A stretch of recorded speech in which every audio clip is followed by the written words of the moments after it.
ॿुधाईंदा हलूं त गुपचाणी में आवाज़ न्यूज़ ते ख़बर नशर थियण बाद गुम थियल नीगर वारसनि खे मिली वियो आहे।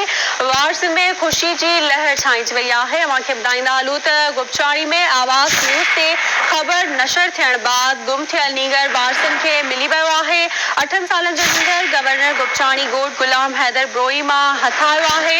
नीगर मिलण ते वारसनि में ख़ुशी जी लहर छायल आहे। आवाज़ टीवी जा थोरा मञा विया आहिनि। ब्रेकिंग न्यूज़ आहे। अव्हांखे ॾींदा हलूं त गुपचाणी में आवाज़ न्यूज़ ते ख़बर नशर थियण बाद गुम थियल नीगर वारसनि खे मिली वियो आहे। वारसनि में ख़ुशी जी लहर छायल आहे। वारसनि आवाज़ टीवी जा थोरा मञा आहिनि। 8 सालनि जो नीगर गवर्नर गुपचाणी ॻोठ गुलाम हैदर ब्रोही मां हथायो आहे। तफ़सील मालूम कंदासीं मसूद ज़ंगेजो खां। जी मसूद।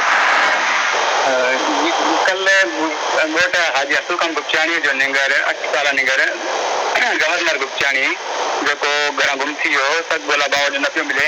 आवाज़ न्यूज़ ते ख़बर नशर थियण बाद गुपचाणी वेझो ॻोठ गुलाम हैदर ब्रोही मां नीगर जी ख़बर आवाज़ जी ख़बर नशर थियण बाद उन ॻोठाणनि जेको आहे वारसनि सां राब्तो कयो ऐं ख़बर नशर थियण बाद नीगर वारसनि खे मिली वियो आहे। उन खां पोइ नीगर जे वारसनि जेको आहे आवाज़ टीवी जा थोरा मञा आहिनि ऐं उन ख़ुशी जी लहर छांइजी वई आहे। ठीकु आहे मसूद, वॾी महिरबानी मुंहिंजी।